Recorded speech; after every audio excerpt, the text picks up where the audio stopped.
Hello, folks. Welcome to Between Awesome and Disaster. This is your host, Will Carey.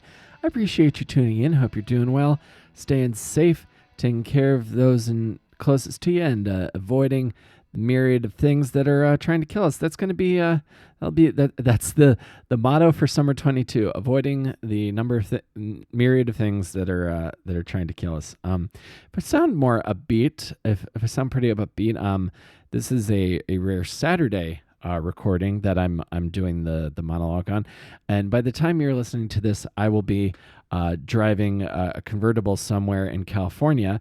Where will I be? I don't know, but I will probably be enjoying where I am, because that is my plan for the foreseeable future. So that is what I will be doing. I will likely be doing some stand-up comedy in Los Angeles at a certain point. So if you hear this, you can tell the good city of Los Angeles and Hollywood and the entertainment industry at large a hilarious and viable commodity, and I would be worthy of investment and roles. And you can just give them a CC on that email. But I'm looking forward to, as I record this now, I'm very much looking forward to some time in California. Got my California playlist. I've always known there's a lot of songs about it, California, but I have a whole bunch of them. I'm also excited to share my conversation today with my guest, Kyle O'Neil. Kyle is the bassist for the excellent and, in my opinion, underrated pop punk band Fireworks, who have just announced that they will be going on tour with the Wonder Years this fall for their fall tour for their upcoming album, and as well as the Wonder Years putting out a new album, which I can't wait for. Fireworks will also be releasing their first album in a number of years. I think we're coming up on 7 or 8 years now. It was originally delayed due to the pandemic. But their newest record will be coming out later this year in 2022, and they will be going on tour with the Wonder Years, which is going to be a killer show. And this was an excellent conversation that I cannot wait to share with you guys. There's some excellent road stories on this, as well as some great practical info for people who are in bands, and there is an excellent international travel story that I can't wait to share with you guys. I know we talk a lot about touring in Japan on the show, and we definitely do talk about that as well.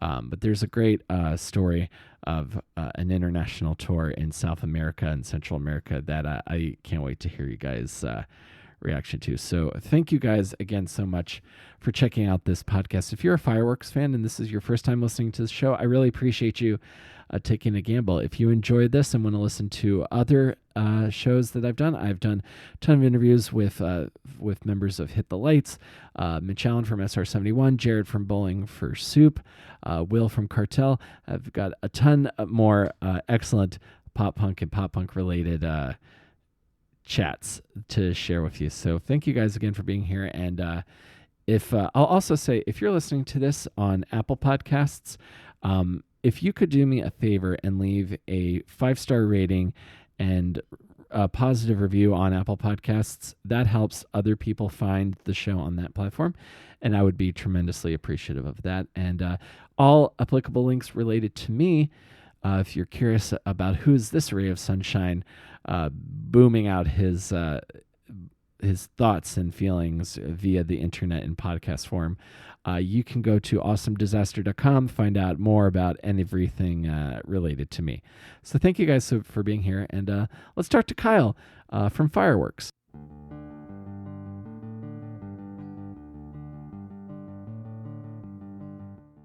Yeah, because this has to be like I love the Descendants mug. By the way, thanks. Thanks. Just off the top, this has got to be and I feel like this is a pretty exciting time to be talking to you, given the excellent touring plans you guys have for the fall. Yeah, it's things are happening, so we're excited about it. It's the right time. I feel like it's been 7 years, so it's coming together.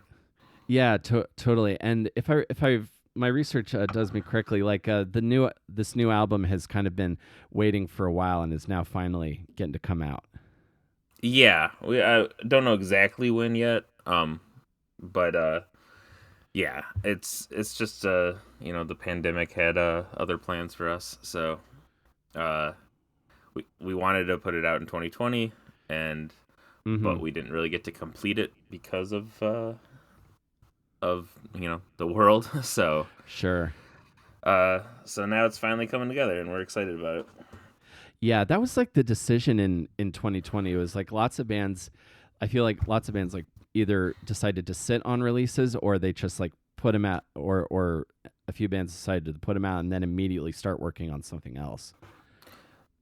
Yeah, I think it was a combination of both. If we were a super active band, and we were sitting on an album, we might have just put it out, but we weren't. So Mm-hmm. kind of wanted to make uh it a bigger thing than just like releasing something in the pandemic. And plus, we weren't ready to at the time. So Mm-hmm. Yeah, I'm guessing the pandemic like probably halted recording for a while or like finishing up. yeah, exactly. Gotcha, gotcha. And most certainly, like especially if you're coming off like this lengthy hiatus that Fireworks have been on, um, then to kind of build up to that, yeah, you want some pomp and circumstance around uh, a return for sure. Yeah, and it's just a whole thing. We want to play shows. We want to promote the music. It's um it just felt right, and we had that 2 year cushion to let us do it on our own time, I guess. Absolutely. Um, just 'cause as a curious fan, how are you feeling about the new material on the album? What can I expect from the new record? I love it. I mean, I'm very excited about it. I think we just keep pushing the envelope, but I think each one of our records has progressed in a direction, and I think this one just goes even further. And this time we're just like kind of doing exactly what we want to do. So Mm-hmm. yeah, you'll just have to listen to it to get the full vibe. Awesome. But I'm excited to hear it because like following kind of like the progression across all of your records, like all I have to offer is my own confusion. Like is I think like a underrated like classic pop punk album of that era, that 2010s era. And then as you've kind of moved on and introduced like moodier textures and more and poppier elements, it's been very cool to see like the progression. yeah, and I think there will be some surprises on this for people, and yeah, I think that's what bands need to do. I think like always want to keep pushing in a direction. I think there's a lot of bands that like kind of get popular with one sound, and they like try to keep emulating that, and that was never a thing for us. We just Mm-hmm. kind of want to keep pushing and like keep progressing essentially. Oh, most certainly. Like even amongst like your peers, I've always felt kind of Fireworks stood out. I remember like because I first heard of you guys when I was like back in the day where I was like clicking through iTunes and looking at the people who bought this also bought this, and then all I have to offer came up, and I was looking through the tracks list, and the second I saw you guys had a song called "I Support Same Sex Marriage," I was like, purchase. I like the vibe of that. Which is Well, a great song. It's one of my favorite songs you guys have. thanks. Yeah, I we really love the lyrics to that song, and it was fun to play that song at the time. But I feel we grew out of that one musically a little bit. But Mm-hmm. uh, but yeah, I mean it was. I mean, obviously a different time, and that was same sex marriage wasn't legal Yeah. at the time, and so that was a big thing. And you know, yeah, we always the lyrics in that kind of tie into everything that we were uh against or for at the time. Mm-hmm. Yeah, it was kind of like a almost like a mission statement kind of song. Like these are our values on this track for sure. Exactly, and it kind of sets the tone of. I think the lyrics on that album in particular kind of set the tone for our band of who we are. And like, we were very young at the time, so we had a lot of Hmm. different mixed emotions and new experiences. Um, like plus a lot going on, plus being angry at the world Hmm. when you're that age. So it yeah, I think that album really, even though it's we kind of went in a different direction from there, I think it really set the tone for us as a band Hmm. compared to like the EP before that, or I think there was like two EPs before that. So Yeah, because like not only are you making like a big sonic shift in terms of probably the method that you're recording like based. The two EPs I imagine are a little bit more DIY, but you've got that was your first album on Triple Crown, yeah. Hmm. and you have Chad from Newfound Glory producing. I imagine that was like that era, like when bands make that shift from like when you're doing everything and then yourselves, and you're just like that. I hate to use the phrase hustle mentality because it's so overused nowadays, but Hmm. like when you're literally doing everything yourself, and then you have this like this thing that you're building, and then you're introducing all these other elements, be it the on the label side or the production side. I imagine that it's that I've heard that can often be like a difficult transition for bands. What was that like for you guys? Yeah, I mean it was all very exciting and very fast paced.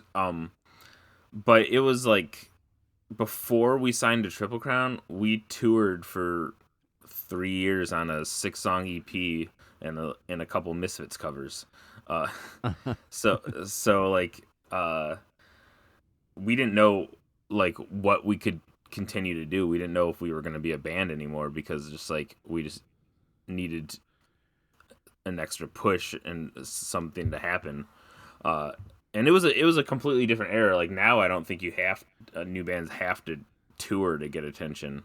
Uh, like back then, the thing was like you had to you had to go on tour to show the labels that you were active and like Right. and Like, nowadays like look, I we're don't even know doing if you need stuff. a yeah, and nowadays like I don't even know if you need a label for the most part. So Mm-hmm. uh but yeah, at the time when all that happened, it was like it was very you know we had been working on the songs for a long time, um and yeah, and then but it was just all very fast paced. Like I think we did that record in 2 weeks. We had 3 days of pre-production. Mm-hmm. We flew out. Um we slept on the floor of Adelio from Set Your Goals' garage for Uh-huh. for 2 weeks. Just like slept in his garage, Oh and man. yeah, and then we drove to Orange, California every day, and and it was an awesome experience. But yeah, it was like super fast paced, and then for some reason we decided to go like on a DIY tour like right after we wrapped recording up the coast of California, and Uh-huh. yeah, so it was a whole experience. But we were very stoked at the time when that record came out of what we accomplished. Mm-hmm.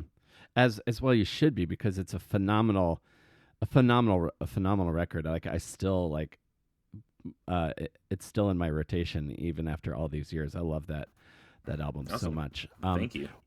What is working with Chad Gilbert like as a producer? Um, is he like very hands on? Does he ever like give you ideas for arrangement, or like what if you did something here? How involved was he in like the songs outside of just recording?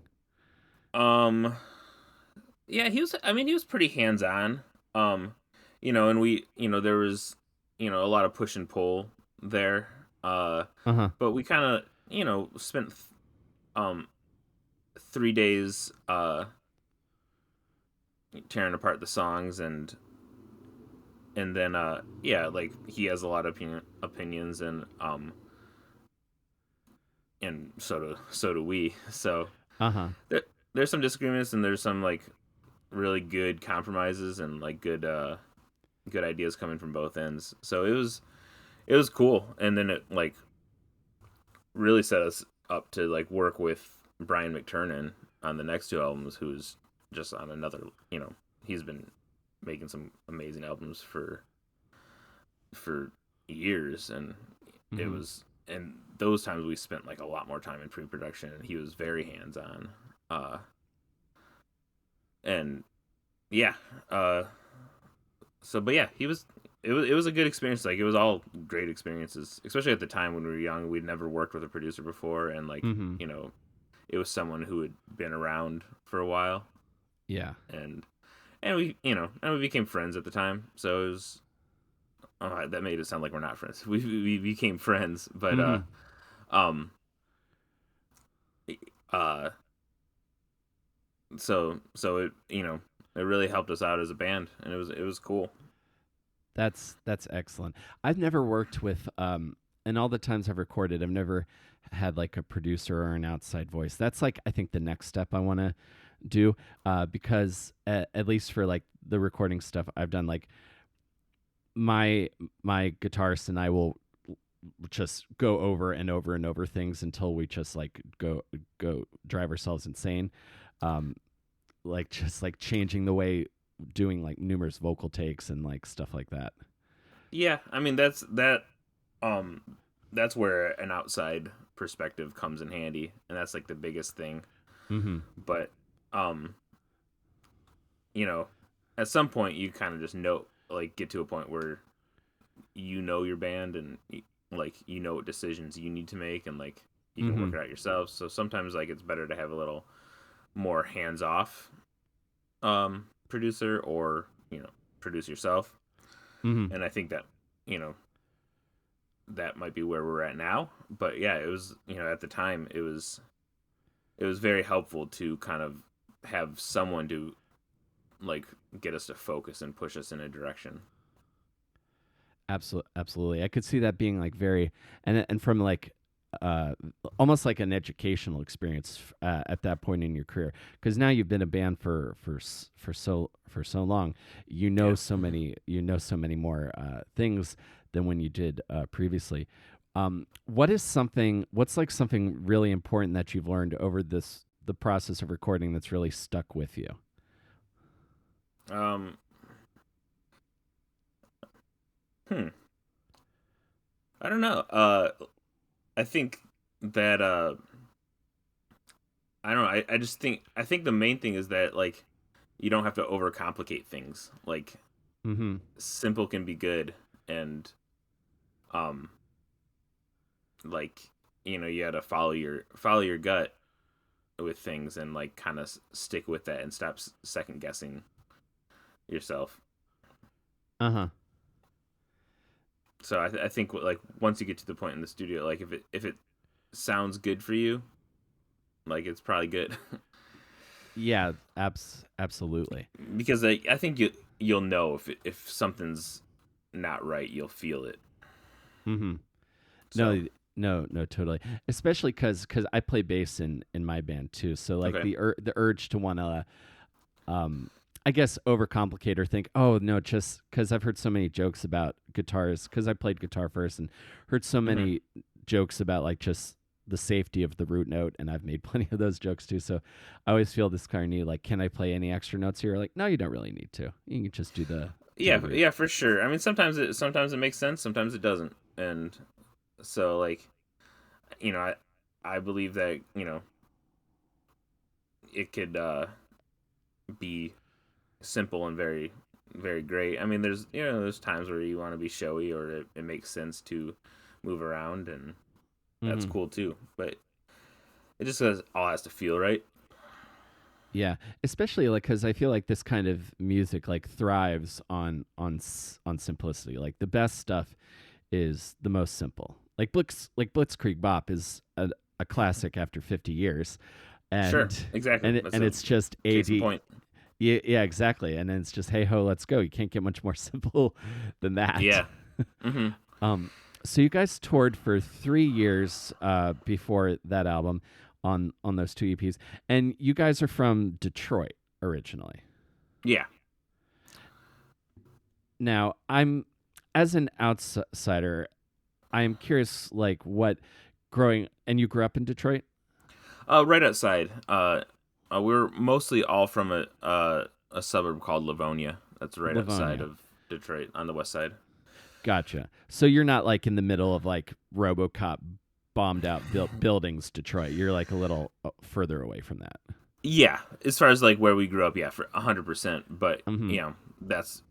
that's also that kind of era is where we did like go to shows and stuff and grow up like start going to shows because all the Uh huh. shows were for the most part downtown. And Sure, Detroit's sure. like crazy different now than it was back then, which is you know has its ups and downs. Yeah. Is it getting better? Are there I've heard that like uh there's almost like a hipster migration happening in Detroit. I heard about that a few years ago. Like chefs were moving to Detroit and opening restaurants. Yeah, yeah, because there was a lot of growth and stuff like that, and there was a lot of like it was cheaper than Brooklyn and for artists to live, and I mean now it's kind of catching up to be honest, but like Uh-huh. it's but there was a lot of art going on, and there still is. It's still I still Hmm. like it's great, and there's still a lot happening. Uh, but yeah, there definitely was like we'd run into people at like festivals or something like across the world, and they'd be like, "Oh, you guys are from Detroit. We're thinking about moving there," and like. Uh-huh. And it was like so yeah it was definitely a migration, yeah, and there definitely became like a foodie town too, so yeah, I'm sure chefs are moving there, and there's a Mhm. lot of outside developers moving in, which is can be good, also can be very bad, so Yeah, yeah. If it's done the right way, that's happening a little bit. I was talking to because obviously in New York, a friend of mine lives in East New York, which is considered like uh probably still like a very would be considered like a dangerous place to live, but it's like very hmm slowly starting to gentrify. But the way he yeah, tells me, like the community is a lot more involved with the development and what gets built there. So I imagine there's a way to do it where it doesn't quite like negatively affect the city and community as a whole. It can. yeah, it's a complicated gentrification in general is a complicated subject, because yeah, I think there is ways to do it, and like everyone wants their community to be like nicer and have nice options, but the main thing is like displacing people, and Yes. unfortunately the the money kind of um you know follows that around. Yeah. Kind of leads uh to that happening. so yeah, luckily in Detroit compared to other cities, people weren't getting uh displaced as much because a lot of the rehab was happening in like buildings that people didn't live in, Mm-hmm. and but that doesn't mean to say that the neighborhoods that then didn't become pricier, because like I mean before, I live in LA now, but before I moved out my apartment like I lived there for 5 years, and every year it like had a significant increase, and like when I uh when I left, it like went up even more, and it was like almost like major any other major city rent. So Uh huh. um so I'm Wow. sure that yeah, I'm sure that the places, and like yeah, the like Detroit, like Detroit is the downtown area is like ran by 3 billionaires, so of course people are the decisions are going to be made with financial interests and as opposed to community interests. So Mm-hmm. there's problems there, and people get pushed out. So it's happening, but I think there are a good amount of efforts in Detroit and different circumstances that have lessened the issue. But Mm-hmm. there's also a lot of people that could speak on that better than I could. Sure. And so when you're like, I guess a teenager going downtown, going to shows, like what bands were you seeing? Like who was coming through that you were really excited to see at that time? Um, well, I mean, like, I think in like high s- in high school era, I mean, Rancid and No Effects were like my favorite Uh-huh. bands. I mean, like later in high school, I got really into Howard Music and Alkaline Trio and like, but I was into a lot of yeah, a lot of just punk ska. Like, Uh-huh. um, Less than I Jake. remember. I think like, yeah, Less Than Jake was a big one. I think I just popped in my head because it was like I had just got my driver's license and I went down to the shelter in Detroit to see the Teen Idols, which was this like pop punk band in the traditional sense of pop punk from Mm-hmm. Nashville, and like I like kind of took my dad's minivan down there, and then like I didn't know how to get back. I knew how to get down there, but I didn't know how to get back, and like I didn't tell my parents I was going there, and so I had to like I don't even know how I called because I didn't have a cell phone at the time, but I had to call my dad and be like, "How do I get home?" um, but yeah, yeah, so yeah, just like punk bands, um, mostly punk bands and hardcore bands like Mm-hmm. Suicide Machines. That was like a huge one. I like they did Yeah. a holiday show every year, and I would always go to those. Oh, awesome. That's cool. I had Hmm. no idea that the shelter did punk shows. That's really cool. This is the Oh yeah, shelter where like historically the all the from 8 Mile, right? yeah, That venue? that's its claim to fame. Yeah, for sure. Yeah, Huh. but it was just a I mostly know it as a rock venue. Like I mean, obviously Mhm. there's a ton of hip hop stuff, but it's just a music venue in general. Uh-huh. Um, yeah, yeah. That's I was I was at the a movie life show at the shelter once, nice. and this was probably like 2003, and uh Nas was playing upstairs because St. Andrew's Hall is upstairs, which is like a Mhm. bigger venue. Like and so Nas was playing upstairs, and Eminem was making like a guest spot on the show. So Uh-huh. he had to walk through the movie life show to get there, and so we're just like watching the movie life, and we just see Eminem over there. Oh, that's amazing. I like Hmm. love little moments like that, like when like kind of scenes interact. It's like because imagine the crowd for movie life and Nas. There's probably some crossover, but I can imagine Sure. not a ton. That's that's awesome. It's always like I'm. It is so important to have like a cool spot where like you can be young and see bands live because I remember like I feel like and we were talking a little bit earlier about like how you can get a lot of attention on online nowadays and I agree with you. Um but there's just some kind of X factor to seeing a band that's really good live, like super tight live and very entertaining. And then seeing that because that's what will make you like go to that show every time they're in town and be a fan for the rest of your life is that live show. Oh, for sure. Yeah. I mean, there's just something about the energy of a live show, and people like being there. So, especially so if the band's really good, it's just gonna add to that. Mm-hmm. And yeah, and in like especially like when you're younger and you're like kind of like a misfit looking for your your people.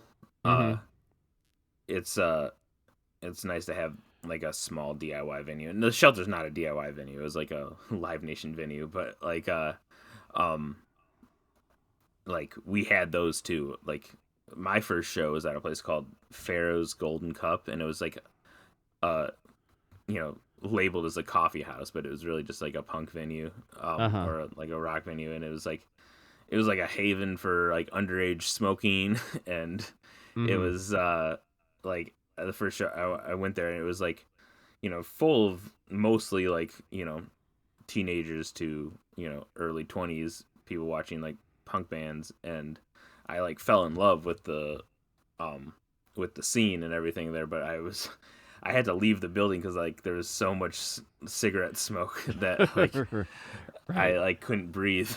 um, Right. Too many cloves. yeah, exactly. Uh-huh.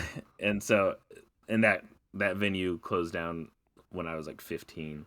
So it Yeah. was like very short lived. I got my first show though. I was able to play there, so that was like at the time a bucket list moment. I was like, oh, cool, I'm playing Pharaohs, like, Uh-huh. and yeah, it was cool, and it was the place. It was a different time too, because like the we found about shows there by calling there, and they had a answering machine with the show listing. Oh wow, like movie phone for bands. That's Yeah, oh wow, that's gnarly. eh, That's so cool you got to play there. yeah, it was cool, and it was in a like it was kind of near where I grew up, called in a town called Westland, and it was like kind of just a very like nondescript strip mall that it was in. Mm-hmm. And there's still actually like a rocker bar over there next to it, but Mm-hmm. yeah, it was yeah, it had a lot of like deep history, and there's actually like a Facebook book group for like memories of that venue now that I'm a part of.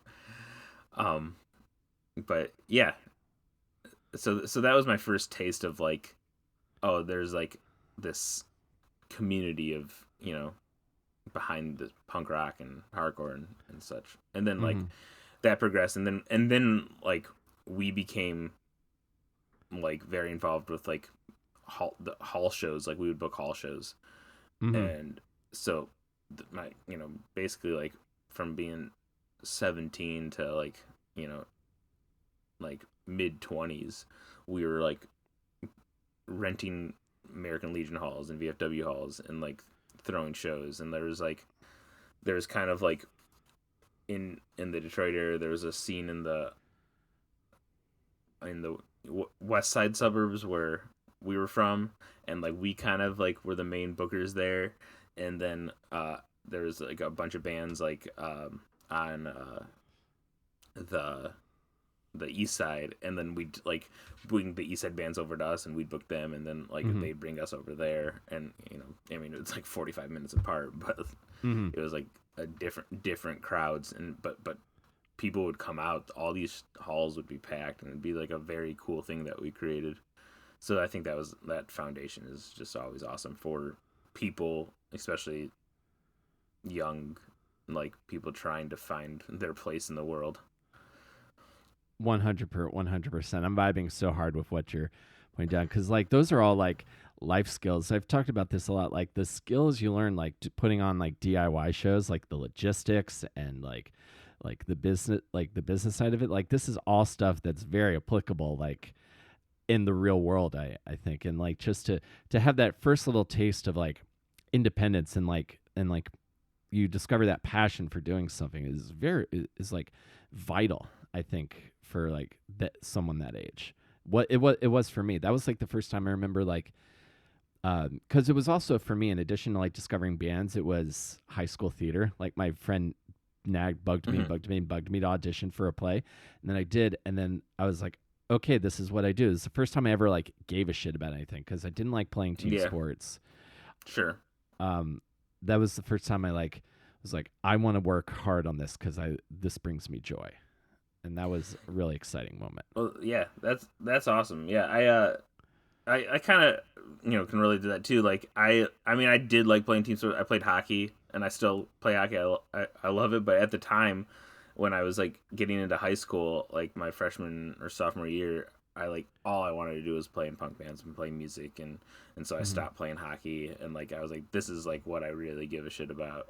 And was able to make a go of it. Like that's all I wanted to do. Even going to like graduating, and like I didn't ever apply to real colleges because I just wanted to, like, I didn't care about it. I just wanted to play music. And then I went to community college, and I was like struggling there because like I just wanted to go on the road. And I did my first tour like a week after I graduated high school, and I toured until from 18 to 32. So Uh huh.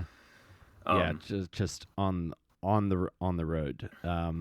Yeah, but yeah, I can relate too. Like just with finding the for you it was high school theater and stuff, which I kind of wish I would have been in because I've like gotten into theater like later in life, Uh-huh. and uh and I was friends with all the like theater kids in my high school because we were kind of in the same like misfit region, but Yep. No, totally. yeah, but I never got involved with that Yeah. And because it was I it was a little like anything to do with school. It was like a little too uh school spirit for me. So Sure, sure. I could understand that, but I am going to ask you about that later, because okay, I did look on your you did some when research. when we became Facebook friends. I'm like, oh, okay, we have a few more things in common than I thought we did. Um, Yeah. and when you start so when you go and when you start playing in bands and hitting the road, were you drawn to bass, or did you ever play anything else? Well, I started playing guitar when Mm-hmm. I was 12 or something like that. I think my aunt gave me a guitar, and then I like kind of just messed around with it until like a couple years later I started taking lessons, and like I didn't take lessons very long, but I just kind of learned the basics there, and then just kind of played a ton on my own. Mm-hmm. Um, but like I started playing bass because essentially my band in high school, which was called Channel 78, which was the scrambled porn station. Uh-huh. Um, uh, like uh, we needed a bass player, and I was like, I'll get a bass, and then I got a bass for my birthday or something like that, and Mm-hmm. uh, it went from there. So I was kind of known as the bass player, and then I bought a guitar, like a new guitar, and I started with those same people with a little variation. I started a new band playing guitar, Mm-hmm. and then the there was a band that was like kind of been around for a while. Like it was they're I mean they're a high school band, but they've been around since they were like in middle school, and like I knew a couple of them in passing, and like I knew their name around, and they Mm-hmm. had just actually changed their name because they were in high school now and had a better taste of what they wanted to be. But I met um their bass player at the time. The band was called Household Punks, and then they changed their name to Half the Battle. Uh-huh. And uh, I met their bass player Brent, who's like now my best friend, uh, in the pit at a Mustard Plug show. Uh-huh. We just started like hanging out and talking, and like we just became like close friends somehow real fast. And he joined. I asked him to play bass in the band I was playing guitar in, and then he was like, then the guitar player of his band, uh, Half the Battle, quit, and he's like, you should come like try out for our band or join us or whatever. And so I did, and I knew like the the guitar player. I knew him since I was like basically like 5 years old, and then we like kind of reconnected when we were 12, but we like didn't really hang out much or anything. Mm-hmm. And then I knew their drummer because I like was friends with his sister, and I played hockey against him.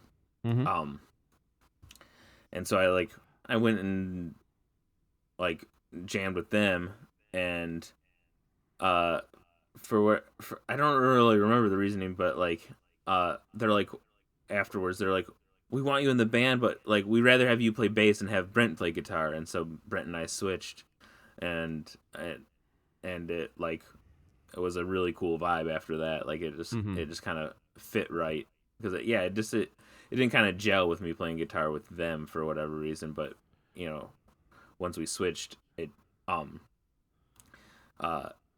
it gelled. And so then ever since then, like I've been a bass player. I played actually when Fireworks ended. I played guitar in a hardcore band, Uh-huh. which was fun. We only played shows in Detroit and South America, which is really funny. Um, Where in South America? we did Colombia, Costa Rica, and Panama. Ah, nice. Yeah. Um, yeah, that was wild. We can get to that, but Uh-huh. yes, but this other band, like, so yeah, so then that became my first touring band, Mm-hmm. and Channel 87. no, this the, um, half the battle, Half the battle. Okay. yeah, and that's ultimately how I met Dave from Fireworks. Is Mm-hmm. my friend Brent quit or left the band, and we needed a guitar player, and our drummer was like, there's this like young kid from the east side that is amazing at guitar, and so we tried him out, and it was Dave, Uh-huh. and like him and I just hit it off like instantly, Uh-huh. and Oh, that's great. Yeah. yeah, and then like we even kind of I think had like some Fireworks demos before, or like not demos, not definitely not demos, but ideas like Mm-hmm. before like half the battle was like kind of done, but uh yeah, so that's how Dave and I like came into the picture, and because I was already friends with Brett and Chris, and so that we all kind of meshed outside of a hall show talking about playing music. Uh-huh. Amazing. So that's the origin story of me and Dave, and essentially Fireworks. Yeah. Again, and it's again just one of those things where you just kind of like you just kind of know, and you're like, oh, okay, this is it. This is the band. This is what it's going to be.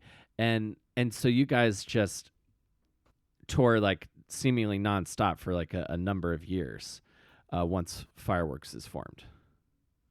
Yeah, yeah. Like, well, it was a slow burn because we started like just jamming like a couple times a week in like 2004. Like we became friends with um Tim, our drummer, Mm-hmm. and asked him to join, and yeah, we was just kind of writing songs for like a long time, and then we're all touring other bands. Chris was like touring in a hardcore band. I was doing Half the Battle, and uh, same with Dave, and yeah, it just like took some time, and then we eventually um, like recorded a demo, and then we were like, oh, we're on to something here. So, Mm-hmm.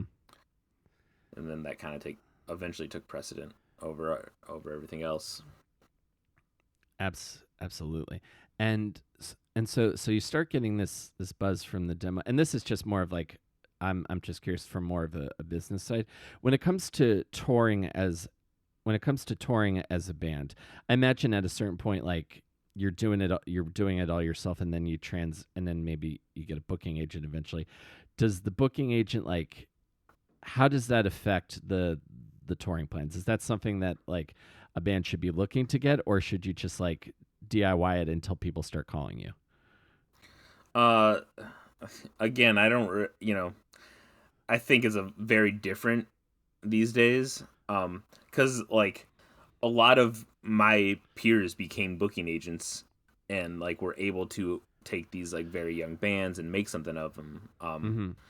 Uh, you know, Case in point, Brad Wiseman, who he books like state champs and Story So Far, and like he was just a kid that we toured with, and like it just started you know booking bands, and like they be like came success, and our agent Jason Parent's another example of the same generation. Like there was like younger agents that were in tune with the scene, that were able to like or yeah, I guess scene for lack of better words, in tune with Mm-hmm. that, and were able to pick bands, and like have a good ear to the ground, and get success with it, and the bands had that platform already. At the Right. time when we started doing it, like we were kind of in between generations of bands, so it was like the the agents had already been around for a while, so they already had their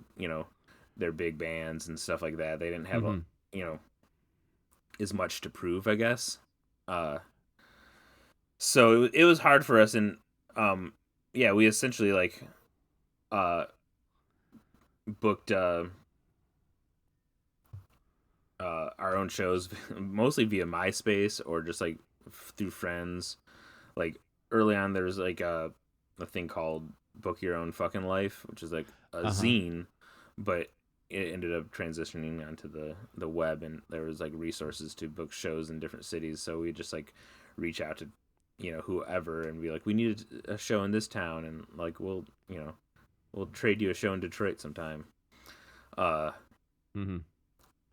and then eventually once we were on Triple Crown and we had a record out, we still didn't have an agent, and like we were still booking our own tours, and like it was like frustrating, and like no agent would pick us up, like, and it was like um and we eventually got an agent through like it was the same agent as a bunch of bands that we toured with, and like it took them forever to like agree to book us, and then once like we did have an agent, all the tours really just came from our friends wanting to tour with us, and like our friends gaining success and wanting to tour with us and taking us out and Uh-huh. letting us open for them.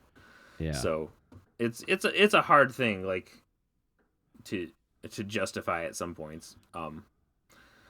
But it's I guess there is a place and time, and some agents really go above and beyond to get their bands on tours, and some don't. So Gotcha. So it's just kind so of I don't have an answer to whether like having an agent like is a priority, but because it's a different era too.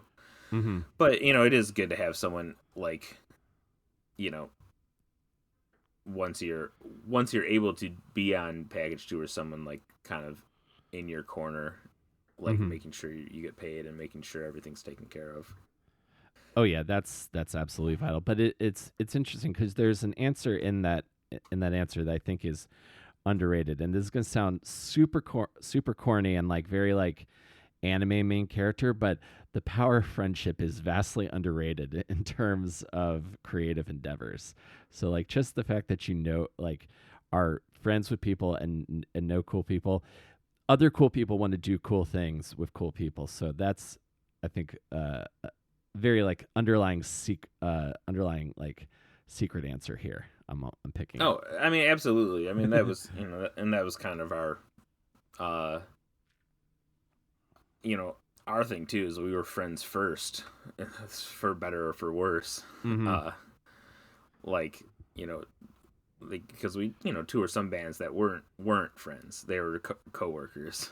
Sure. uh but yeah, I think that was super powerful, and like uh it definitely like kind of got us where we were, is just that people were friends with us and liked us and Mm-hmm. wanted us to wanted us around. So I think that was like the biggest thing for us, is that you know I thought we did have good music, but like people really like liked being around us as a whole. we Mm-hmm. brought a good we brought a good vibe to the tour, like and even like looking back on it, like I was talking to Jeff, who um owns Run for Cover, and he's like, yeah, just because he would tour with us like back in the day, Mm-hmm. and he was like, yeah, touring with you guys was just different than any other band. Like you Mm-hmm. guys are just out of control, and like, but in not like a party drug way or anything like that. We Sure. were like just like on a different level. Mm-hmm. So, and it was because I think we were such close friends and all from the like same town. Absolutely. What is something you would tell like a band that's starting to tour now that would help make their touring life easier? Like maybe from like a more practical sense or in whatever sense that makes you think. Um, I guess um just kind of like I guess my main advice would be just enjoy it, like try to be in the moment and Mm-hmm. enjoy it. I think that goes a long way. Like I think it's very easy, especially if you're doing it full time, like to get burnt out, and that's very understandable. But it's there's not always a huge window in your life that you're going to be able to do this. So just kind of enjoy it and like try to make the most of it. And like a lot of stuff on the business side of things, like you know, it's important to keep things together, but like a lot of not even business side, but just a lot of things that you like that maybe take priority in your mind don't actually matter, and you should just like enjoy playing music with your friends Mm-hmm. and being in a new environment every day. I think that's my main advice. Like, and don't do it if you don't want to do it. Exactly. Yeah, that's great. I've talked a lot just in terms of like for comedy and other things is the kind of the it's important to kind of enjoy the process a little bit. It can't just all be about the destination. And that all that in between stuff's important as well. That's why like going back to like when I was doing high school theater, I liked coming in on Saturdays and building sets. I liked all the downtime in between runs and getting Mm-hmm. Chinese food delivered to my school. That was fun. Sure. I liked doing Yeah. all that stuff. Mm-hmm. Absolutely. Um, so you guys do 3 albums, and then was there like a particular reason that Fireworks went on hiatus initially? Was it like a group decision, or was it just kind of or was there like an inciting incident? Um, a little mixture of both. I think it ultimately was a group decision. We um like toured for on O Common Life. We did 3 full U.S. tours. We did Mm-hmm. Japan, Australia, the UK, um, and uh, there wasn't a lot. We didn't know what else we would do because we weren't necessarily in the headspace to write a new record. And people wanted different things out of life. They wanted to kind of, um, some people wanted to settle down a little bit, or what have you. Just like we're at different points in life, and like Mm-hmm. uh, people wanted just to change it up, and then yeah, and then ultimately, yes, someone, or we were just like we don't feel like we're inspired by this right now, and it was like let's finish out the shows that we have, um, uh, and then we'll just won't do anything, and then that became to well, let's announce it that people won't be able to see us for a while, Mm-hmm. and that would ultimately work to our favor in our favor, and it did. So, and then it ended up being 7 years. So I'm glad we kind of made a statement as opposed to just not doing anything. And it was Mm-hmm. a shocker at the time, but like not a shocker. I guess a shocker is a bad word because like we didn't. I personally I didn't know what we were gonna be able to do next. Um, Mm-hmm. but it you know, and I'm not alone in this. Like our identity or my identity was like so wrapped up um in the band that it ultimately was a good thing to get away from that. Right. So you can kind of define yourself outside of I'm the bassist in Fireworks. Exactly, 100%. And so and I'm not the only one in the band that had issues with that. Some had less issues with that. Some had more, but Mm-hmm. um, yeah. But it was I think ultimately it was like super important. I think everyone agrees that it was like the right decision at the time, even though some people didn't feel like that in the moment. No, I can absolutely see that because there's probably another timeline where you don't stop. You maybe make a record that's not as good or as you're not as excited about, and then that becomes even more tension. Like Black Sabbath around the time Ozzy got fired, like I've heard Mm-hmm. was a very tumultuous group dynamic. So like being able to sidestep that and then eliminating the possibility of the band never wanting to reunite is certainly a healthy thing for not only the fan base but for everybody as an individual. Yeah, no, for sure. I don't. I like just knowing us. I don't know if there's like a reality where we like. There's definitely there definitely would be tension, and like that could have been 100% a thing. I don't think that we'd release something that we weren't stoked on. That um just knowing us as people. Right. But we may have never got to the point of being able to record something. Uh, Sure. and then it would just been like, I personally would have, been was still happy to tour, and other people weren't. So if we were still touring like a ton, like it would just have been like, kind of a not a good vibe, and also we'd kind of probably burn ourselves out, like, because like people will pick up on that if they're seeing this band that just is like going through like on autopilot. Yeah, I agree.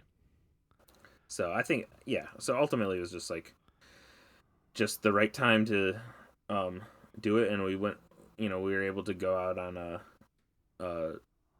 somewhat of a bang.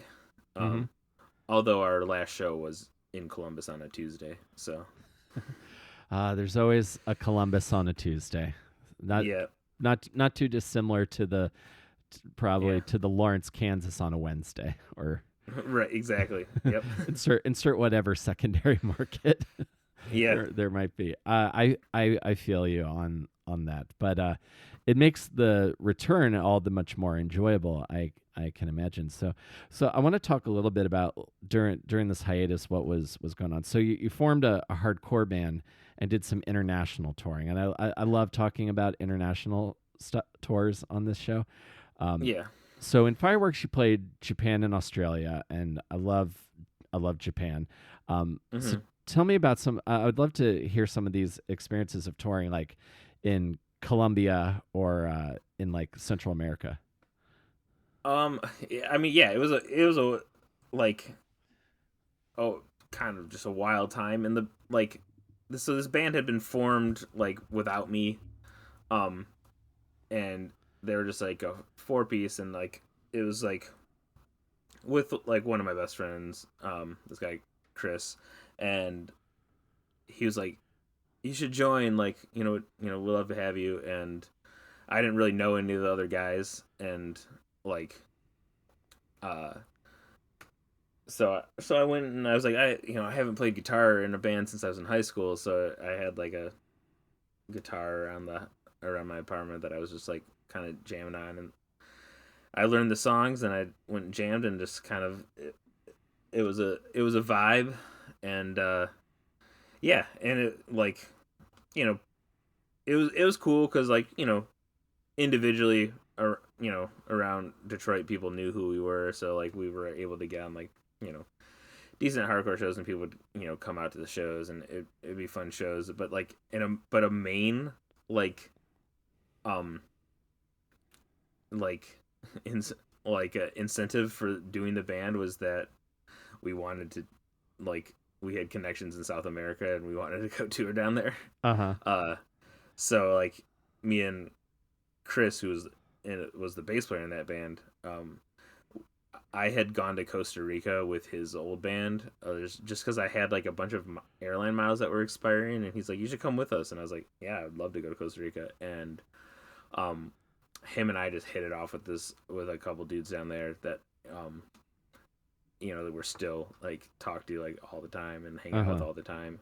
Um, uh, and they were very involved with the scene in San Jose, and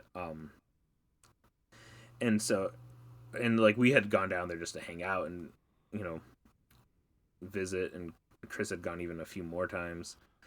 And like, so we formed this band, and they're basically like, we're bringing Bane to Costa Rica, like, and it's their, like, it was their third to last show, and like they're like, you guys can open if you want.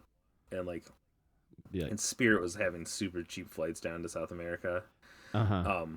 And so we're like, hell yeah, well, we'll come. And then like, he passed us along to like contacts in Panama and then Colombia. So we ended up flying into Colombia and out of Costa Rica, and then like, uh, the shows are like awesome just because they were excited that we're there. They're just a small venues, just packed with kids, and it was cool. But we like the shows were about 8 hours apart, Uh-huh. like in Colombia, and we traveled by like essentially like their Greyhound or Megabus, like, Mm-hmm. and so Yeah. we like sat on the bus for 8 hours overnight, and it was like kind of miserable, and it was like, it was like a fireworks had gotten to a certain point of comfort, like when we would Uh-huh. do things, and this was like completely back to where we were, Right. were You're getting back in the years van. years earlier, yeah, and so it was wild, and then like uh the the shows in Colombia were awesome, and we were like the first uh American hardcore band to play in Bucaramanga, Uh-huh. and so that was cool, and then we like flew to Panama, or that was the plan, but like the promoter there was like this 20-year-old kid, and like essentially his dad was like enemies with the president of Panama, Uh-huh. and and like was hiding out in like Canada or something, when he would send his family money, and then this kid would just like book hardcore shows with it. um and but he just didn't have his shit together, and like we didn't know when like Like, what's a anything was backline? uh the backline was like, I don't know, it was whatever gear they I don't even remember whatever Mm-hmm. gear they had. We had our instruments with us, but yeah, so we like, but we didn't know when our flights were from Colombia to Panama, so we like were in like Colombia for 3 days, not knowing how we're getting out of Colombia. And then Uh-huh. we got flights, and then we like uh we played a show in we played the show in Panama, but like he picked us up from the airport, and he had a driver, and there was like five of us, and they had a 5-person car, and he had a driver and him, so there's like 3 seats for the 5 of us, and he was also um like had just gotten surgery like a few hours earlier, so he was all like doped up, Oh my God. and it was just so weird. And then we were like he like went home and just like passed out, and we were like so hungry, and we none of us spoke Spanish, and like we were trying to like order pizza or something, and we like it was like the hardest thing, and like it was just weird. And then like the show happened the next day, and like it was like the show was good again too, but he was annoying at the show, and like moshed into me while we were playing, and then like the next day we were supposed to take a bus to Costa Rica, and like he like pick he was like, okay, meet in the lobby of the building at 10 a.m. and I'll take you to your bus at 11. And we're like, so we do, and then he just never shows up, and like Uh-huh. he comes in at 11:15, and like he's like, get in, we're going to the bus stop. I was like, our bus left at 11. And he's like, no, it will still be there, like it takes a long time to leave. And we're like, okay. And then so we take him there. Of course the bus is gone, and Oh man. so we're like, all right, well, let's go back and uh make a plan. And so we're just start driving back, and he runs out of gas. And so like we're like waiting there like by the bus stop, like for him to walk and get some gas. And we get back, and we're like, okay, we're gonna rent a car, drive from Panama City to the border of Panama and Costa Rica, but you can't take the Uh-huh. rental car across, so then we'll have to take a bus across. And like so like that's what we did, and we're like, um, and then we're leaving to um go back to the airport to get a rental car, and like we're going through a toll booth, and he's like, "Oh, this is the wrong booth," and he backs up and just smashes into this car behind us, and so we get in like a car accident, and we're like, "Are you fucking kidding me?" And like he's just like it pulled over, and this guy's like screaming at him in Spanish, and like, but eventually I guess like kind of recognized this guy's name, and Uh-huh. like uh knew that who his dad was, and was like, "Okay, I'll follow you guys to the airport so you can get these guys a rental car, and like and then we'll take care of our shit." Uh-huh. um and then when like we got in like the rental van, and we just like drove across the entire country of Panama like through the night, Uh-huh. and it was like such a breath of fresh air to leave this dude. um and like I actually like when we played that, the next day was the Bane show in Costa Rica, and like I was talking to Zach from Bane, and like I told him the situation. He's like, "Dude, we had the same problem with this promoter." like so it wasn't just us. But yeah, it was a mess. And then we had to sleep in the van at the border of Panama, and like and try to get on a bus, but we were in like, you know, I don't even know the name of the town that we were in Panama, so it was like Mm-hmm. no one spoke English. So we were Yeah, like I'm holding I'm up our like, picturing it like a super tiny yeah. And so jungle town, yeah. we like uh had like Google Translate on our phone. We were like trying to figure it out, and we eventually got on a bus that took us over the border to San Jose, and then like our our friend Fernando picked us up, and I was like, I'm so happy to see you. like uh and then it was smooth sailing after that, but it was like it was it was like in retrospect it was like awesome because of the story, but like it was like such a nightmare. Oh my god, that's Yeah, insane. but like yeah, um but the good other guitar player in the band, Mike, like uh he's in artist management now, and he plays in that band Never Ending Game, Uh-huh. and him and I are actually working on music together now again.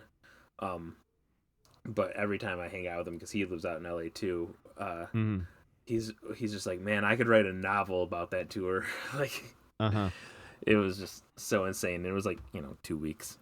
Oh my god, he should do that. I would totally read that. There's so few jobs where you deal with stuff like this, and music is certainly one of those. I just have a couple more things I want to ask you, and then I'll let you go. So Sounds cool. how long have you been in Los Angeles now? I moved here like right before the pandemic, like end of 2000, November of 2019. Okay, so you've only been there for a couple years, and so Yeah. in talking with so we know how I know that we have some stuff in common. You're doing improv. Yeah. So I found that in Detroit. And like so when Fireworks ended, I was like, it was a struggle of what do I do next? Like what am I doing? Right. And and I was like, well, I mean, I need to focus on somewhat of a, career type thing.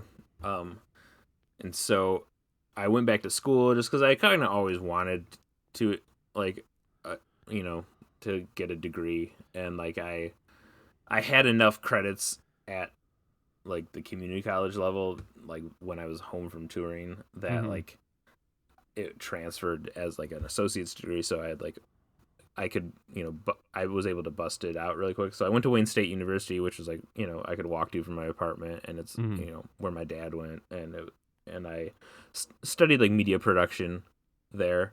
Nice. And so I was like focusing on that, but like I needed, like, I'm a performer, and I like needed that.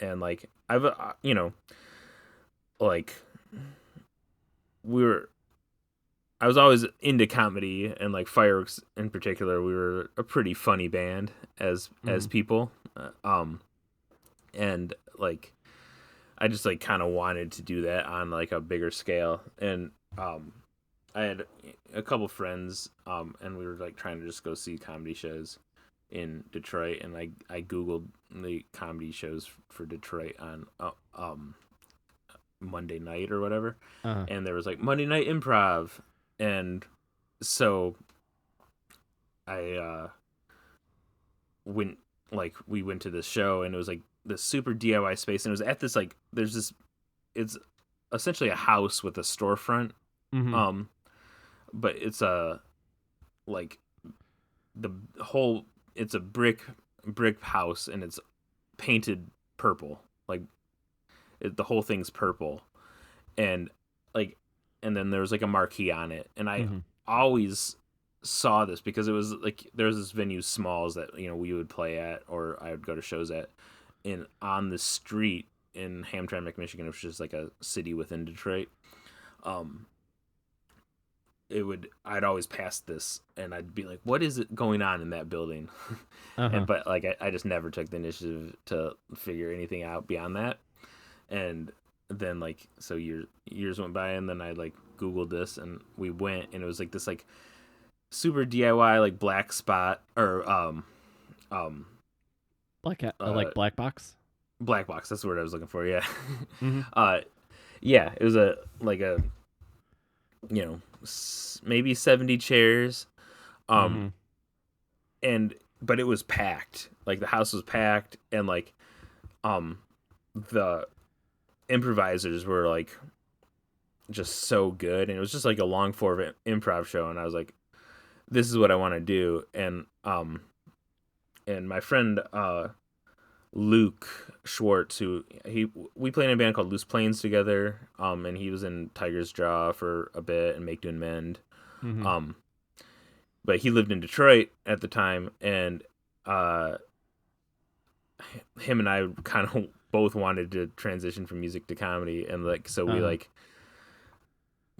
we would go to the shows, and then afterwards you could like they had like a jam where anyone could put their name in a hat and like kind of do some Yep. improv. And so we tried that out, and then him and I started like taking like classes there, and and he kind of moved out of Detroit shortly after that, but I just went through the program, and like but the at the time, like the improvisers, I was just so impressed with with the show, Yeah. that I was like, I need to do this. And it was the theaters, has a lot of awesome names that came out of there. Like Tim Robinson Uh-huh. came from there, and Sam Richardson, and Keegan Michael Key, Jamie Moyer, and like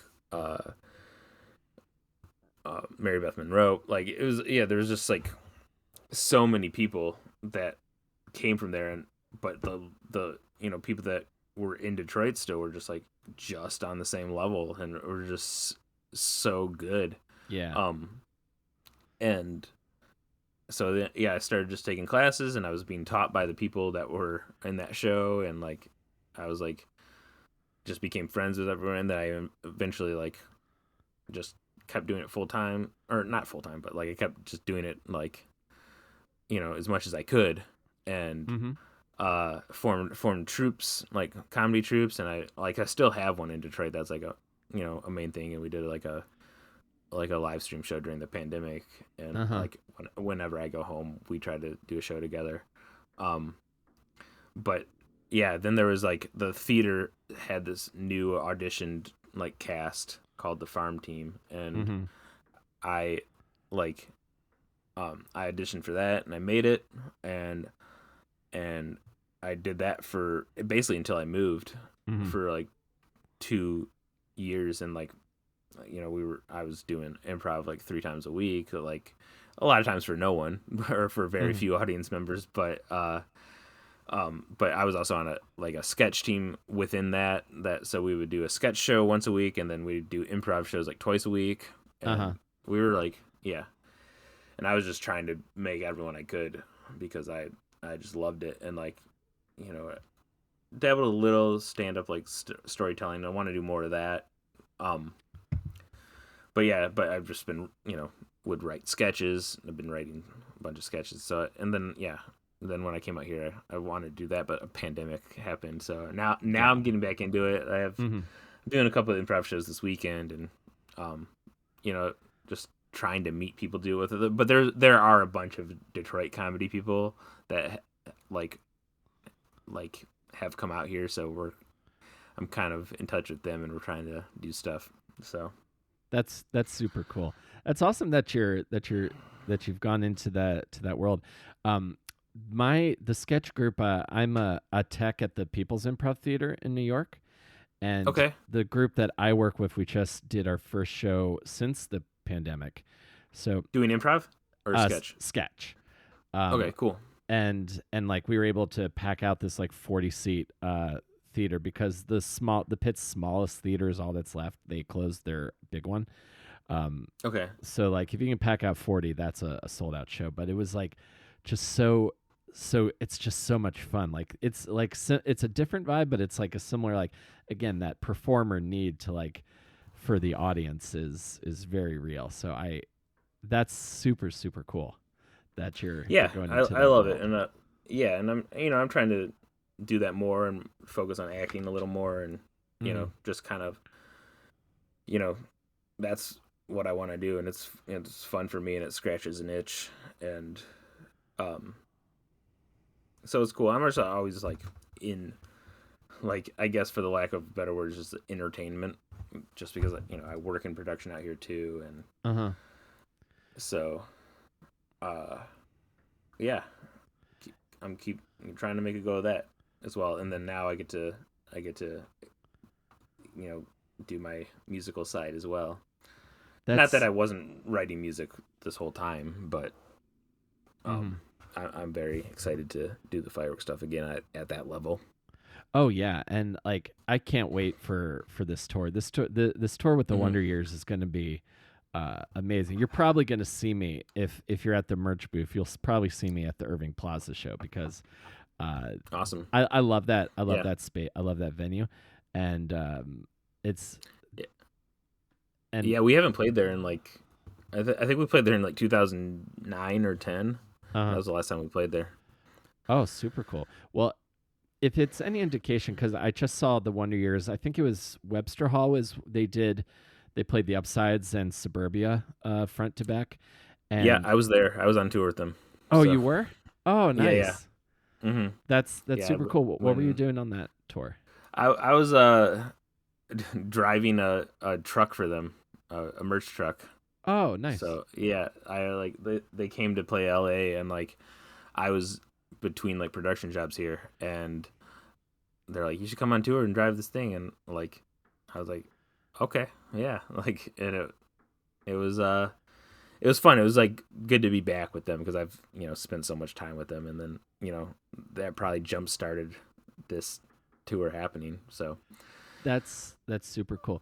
Well, I have one more thing I want to ask you, but I never ask favors of my guests. But if you can help me meet Hank the Pigeon this October, I would be eternally grateful. I really want to meet Hank the Pigeon. I want to selfie with Hank if he's around. Well,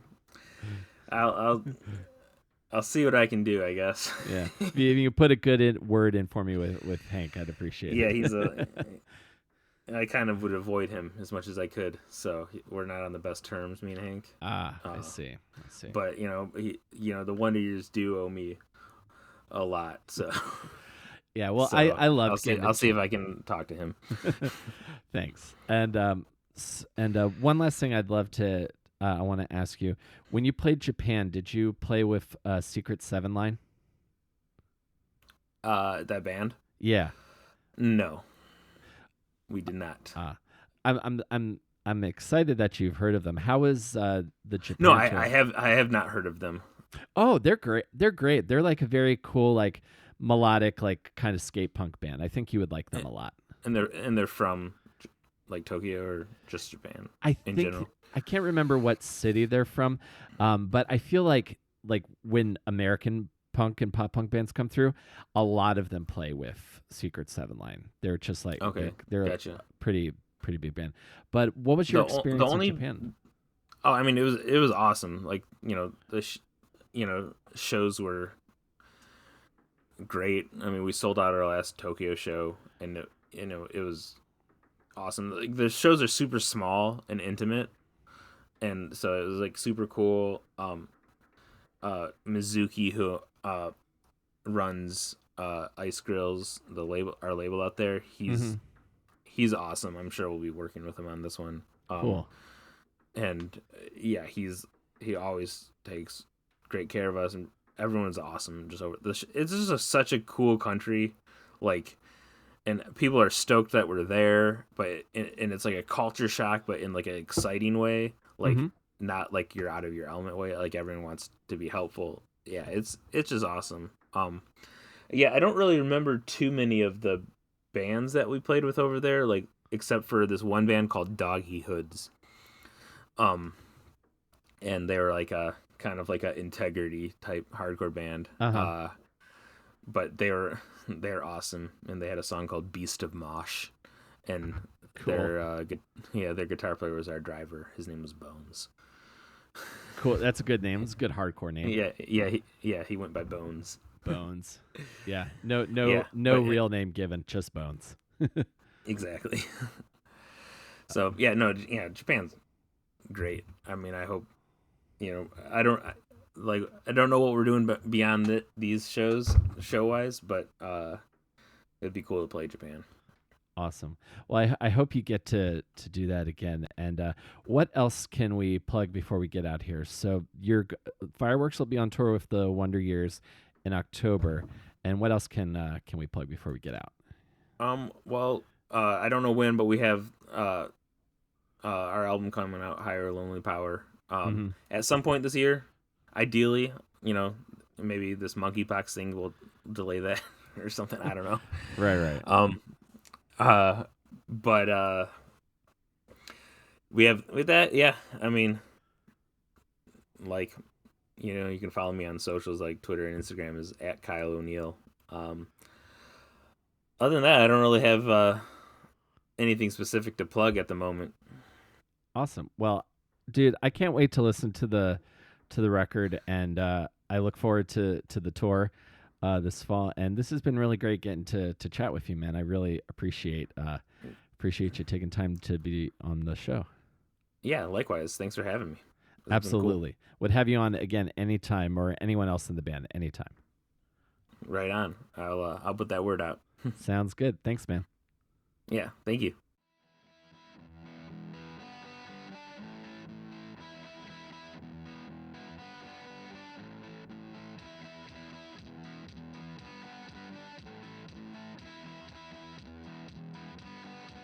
Ladies and gentlemen, that is Kyle O'Neil of Fireworks, a man of multi-talents, and a man I have a lot in common, more in common with than I thought.